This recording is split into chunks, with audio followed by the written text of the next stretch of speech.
What's good, party people? Welcome to Candid Conversations. I am your host, Candia Johnson, a woman on a mission to help you show up and speak up anyway, despite dealing with fear, uncertainty, or self-doubt. Today, we are talking about why you procrastinate and why I procrastinate too. Listen, y'all know I don't have no problem putting myself on the chopping block, okay? We talk about you and me. If you can't escape the spirit of procrastination and you get sidetracked, distracted, and discouraged because you can't stick to your goals or the things you say you want to do in your life, listen, let me be the first to tell you, you don't have a time management problem, you have a mind management problem. Where is your mind wandering? Where are you allowing your emotions to take you? What are you allowing your emotions to talk you out of? Most people don't lack time. They lack control over their emotions and the ability to prioritize. There was a fascinating article that I read in the New York Times about procrastination, and there were two psychologists, and they discovered that procrastination isn't about avoiding work. It's about avoiding negative emotions. So let's get into some real reasons why you procrastinate. I'm also going to share some of the ways I've had to trick my own mind to stop procrastinating. But first things first, you have to get into the right mindset. Framing how you see the goal in a way that puts you in control so that you can maintain a positive attitude. And so for me, when it comes to goal setting, I often feel the urge to put things off or procrastinate or overthink the task when that goal is based on something out of my control, because I'm a control freak. Okay, now listen, don't y'all go run telling my business on this podcast, but yes, that's a problem that Candia has. So now I often reframe my goals into something that I can control. So instead of focusing on the fact that I want to get 100 reviews this year on this podcast. By the way, did y'all leave me reviews on Apple iTunes? Your girl is waiting. Anywho, instead of focusing on a goal of getting 100 reviews on the podcast, I focus on publishing one valuable episode every week. It's something I can control. I can ask for a review, but I cannot control that outcome. I also encourage my clients to embrace this rule as well.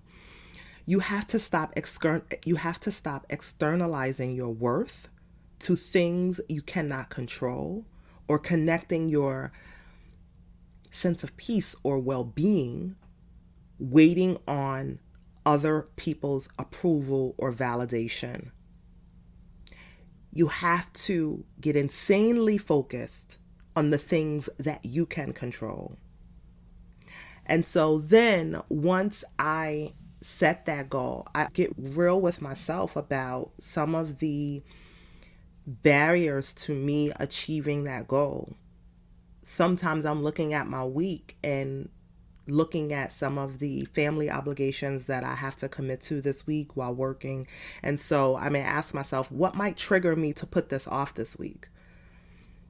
And so finding the barriers, it comes down to hacking your brain, right? Finding the self-imposed barriers, the emotional barriers, sometimes you have some things going on in your life.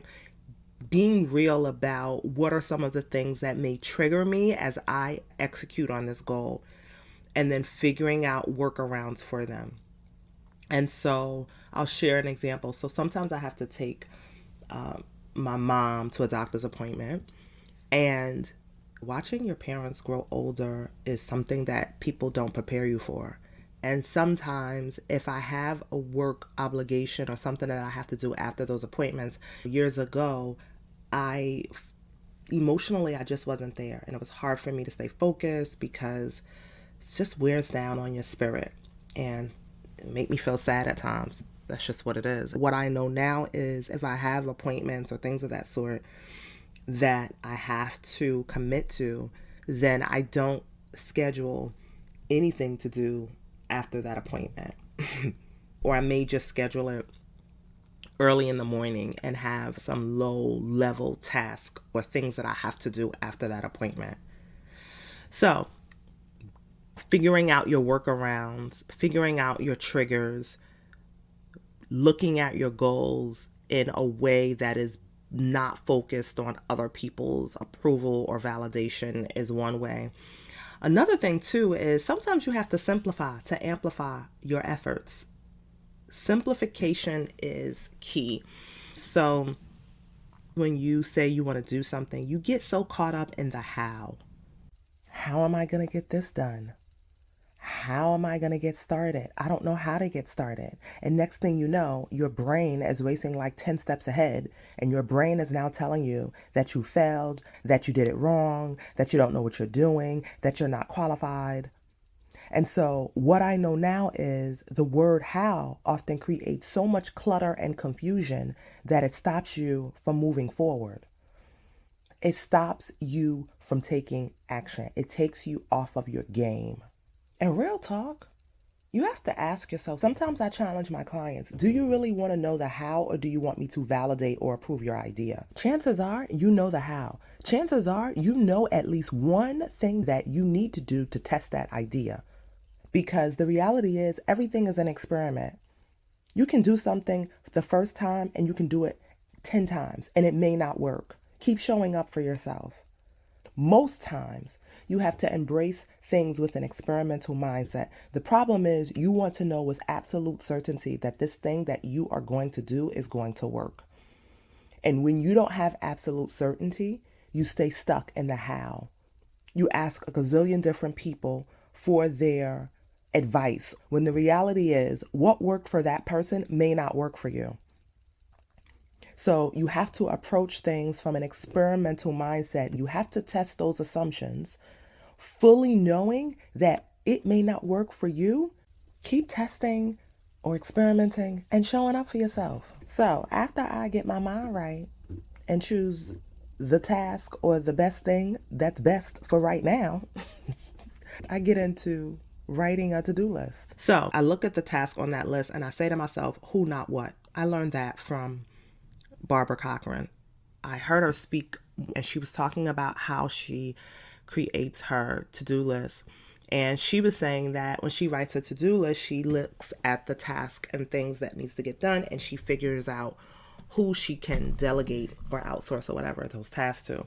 And I know that there's someone who may think, oh, well, she's $1 million investor and it's easier said than done. Well, listen, if you say easier said than done, you've already discounted the fact that it's impossible for you. Your brain is a work in progress, not a finished project. You tell your brain what it is that you want to believe. And sometimes it's about forcing yourself to think differently. I fired myself recently, y'all. Now listen, it came with a cost that I didn't want to pay. Real talk. But sometimes you have to fire yourself. It's been the best decision for me. But here's what I know for sure. There's no improvement without self-awareness. And I am self-aware enough to know that certain tasks are out of my zone. When I see something that stays on my to-do list week after week, it's a sign that, okay, girl, you need to be fired. Because although the task may seem very small, just because I can do it doesn't mean I should do it. So sometimes you have to fire yourself. And it doesn't matter how simple or easy the task may be. You also have to figure out what your time is worth. And I'm like, yeah, this task is simple. I can do it myself. Of course, I could create a PowerPoint presentation. Of course, I could schedule social media. Should I do it? Is it the best use of my time? No. So that decision to fire myself from some of those tasks, it came with a cost, but Candida knows Candida just wasn't doing it. It's time to move on. So I had to figure out what my who, not what was, so I could make success happen for myself and get some of these things off of my to-do list. Another mindset shift that I've had to embrace to simplify things is years ago, when I created a to-do list, I would use the 3-2-1 format. What's the one important thing, 2 medium things, and then 3 small things that I could get done a day. Now, I just focus on a daily highlight. I'm identifying one daily highlight. So usually what I do is either sometimes Friday afternoon or Sunday evenings, I do a brain dump of all of the things that I have going on in my head right now, including my crazy little thoughts. And then I prioritize and put them in a to-do list, and I schedule them on my calendar, but I only identify that one daily highlight. And so usually the thing that I identify, I look at how I want to feel, because the reality is when you are setting goals, your goals are really about how you want to feel. It's not really about achieving that certain thing. You trick your mind into saying, I want my dream job, or I want a house, or I want to start a podcast. But it's really, how do you want to feel? You're chasing a feeling, you're chasing an emotion. And so 3 feelings that I have been striving for every week is to feel at ease, to feel organized, and to feel expectant. I wanted to feel less anxious about getting things done. So I say to myself, what's the one thing I want to get done that's going to help me feel more eased, organized, and expectant? It's going to help me feel like I'm making a difference in my life today if I got this thing done. And then I schedule that one thing. Now, 9 times out of 10, I probably do the 2 things, but at least I could feel happy at the end of the day, and I could feel worthy of a cocktail for the happy hour. Another mindset shift that I have embraced is the window of opportunity. I believe I read about this concept from the book The War of Art by Stephen Pressfield. But the window of opportunity is a principle which means you only have about a 2 to 3 day window of opportunity to execute on that idea or that thing you want to do before doubt and procrastination starts to seep in. And the longer you think about an event or activity without doing something, the less appealing it becomes to do. And so what you have to do is minimize the time between thinking and doing. That is very hard for me because I have the tendency to overanalyze. I to process things because I want to take my time and consider all angles when it comes to making a decision. I know this because my work and leadership style is conscientiousness. Now, I've taken plenty of assessments, but my favorite is DISC. So DISC is a behavioral self-assessment tool. It's an acronym that stands for 4 personality profiles: dominance, influence, steadiness, and conscientiousness. I am conscientiousness. And a few of the things that I have to be mindful of is procrastination is often associated with perfectionism. I have a tendency to overanalyze. I'm often hesitant to accept new ideas without asking a lot of questions. And I am typically uncomfortable with quick or risky decisions because I want to take my time to make a well-informed decision. Okay, so Candia is going to have questions for you. My mom's doctors, or one of my mom's doctors, when she would go to the doctor by herself, they would say, I was ready for your talking, questioning daughter today. Where is she? Because Candia is coming with the questions, okay? I'm coming in blazing. And so I use DISC during my training and coaching sessions with leaders as well. But typically, I know that sometimes the longer I spend planning something, the less likely I am to do it. I keep all of my journals and notebooks from a gazillion years ago. And recently I was perusing through some of my old notebooks and I was like, damn girl, what are you doing? Y'all, I was looking at some of the things that I said I was going to do. And next thing you know, I was doing the walk of shame around my own damn house. Like, girl, what happened to that idea? The beauty of the situation is we are doing this walk and talk of shame together on this Candid Conversations podcast, and we're going to be all right. Our brains are a work in progress, not a finished project. I am happy to report that a lot of those ideas, they're out into the world right now, like this podcast.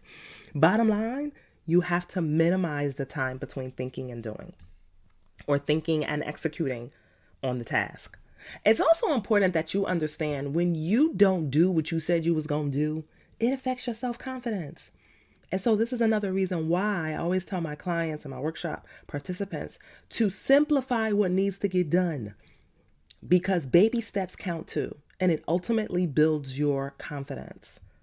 You also have to be real with yourself when you're just being a storm chaser or a drama queen. Which one are you? Are you creating your own storms and then get mad when it rains? Someone said that on the gram. I don't know. But it's a quote around here, around these internet streets, that says something like that. Stop creating your own storms. You can feel overwhelmed, but you don't have to own overwhelm. You feel overwhelmed and you own overwhelm when you overanalyze and complicate things. When you keep consistently trying to accomplish things and you just need to outsource or get someone to do it. If you find yourself complaining that you're overwhelmed several times a week, the problem is you, not it. Figure out what needs to get done. And in the book War of Art by Stephen Pressfield, he says the ability to overcome resistance, self-sabotage, and self-doubt is way more important than talent. I never forget when I was living in New Jersey and I had to travel back and forth quite a lot between New Jersey, New York, and Virginia. Because at that time, Virginia is where my mom was living and I was living in Jersey. And so I was up and down the highway like crazy, y'all, just road runner, okay? And I remember crying in the car like, Mom, life is a mess. I just feel like I'm all over the place. I'm living here, I'm living there, I'm trying to take care of this one who lives 7 hours away, all the things. And I was listening to something, and the guy said, your life isn't a mess, your mindset is a mess. I don't know if it was on the podcast or maybe God spoke to me. I don't know, but I was like, oh, shoot, let me get my mind right. So you have to realize that sometimes when you're being a drama queen, and at that moment, although my life wasn't ideal running back and forth, it was because I was doing too much. And I had these unrealistic expectations on my calendar. I was comparing myself like crazy to what other people were doing based on what I could do. And so it was causing me to feel like my life was out of control and I was overwhelmed every other day. And I realized too that when you say that every single day, you're speaking life into that, and then you decide to walk in a room with that energy. So you're making a choice every day to bring overwhelm in your life. What you eliminate can help you elevate. Lastly, I got this tip from Tim Ferriss. And so Tim Ferriss, the author behind the 4-Hour Workweek, he speaks a lot about the 20-80 rule. Now, the 20-80 rule is 20% of your actions will create 80% of what you want. And so he posed 2 questions to help you stop feeling overwhelmed. And I have added this to my life and I ask myself these questions often. But he says, what are the 20% of activities or people that produce 80% of the results and positive emotional states that you want? The second question that he says you should ask yourself is, what are the 20% of activities, responsibilities, or people that are producing 80% of the pain, headache, and negative emotional states that you prefer not to have? And that was game changing for me. He also said to ask yourself, what would this task look like if it were easy? And so when I talked about firing myself, that's how I came up with that. Because I said to myself, what would it look like if this task were easy? And I said to myself, somebody else would do it. If it was easy, somebody else should do it. And guess what? I said, okay, then you talking big stuff, then be about it. Make it happen then. And so I had to hire somebody to help me. Okay. And lastly, I said that was the last tip, but this is really the last tip. Work during your optimal energy zones. And so for me, I know I'm a morning person and I usually wake up about 5. and I start work about 6, I know that typically I have about 4 good hours of work when I am most productive.